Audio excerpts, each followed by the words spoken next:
Cette tomate vendue en France est potentiellement cancérigène pour nous tous. Elle a poussé au Maghreb avec un pesticide qui est interdit en France depuis plus de 15 ans, le dichloropropène. Comment c'est possible? La loi en France, elle interdit ce genre d'importation, mais la loi, elle n'a pas prévu de sanctions. Et donc du coup, vous pouvez importer sans être sanctionné. C'est comme si vous jouiez au basket ou au foot et qu'il n'y avait pas d'arbitre.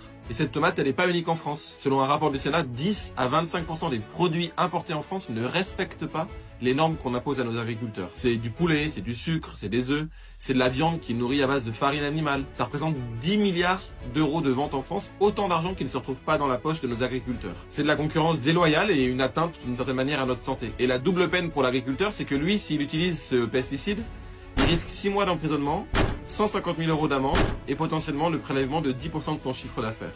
Bien moi, ce que je propose et ce que j'ai déposé comme loi à l'Assemblée nationale, c'est qu'on applique la même sanction à celui qui importe cette tomate, à celui qui importe tous ces produits qui viennent d'ailleurs et qui ne respectent pas le principe de réciprocité, qui ne respectent pas les normes qu'on impose à nos agriculteurs.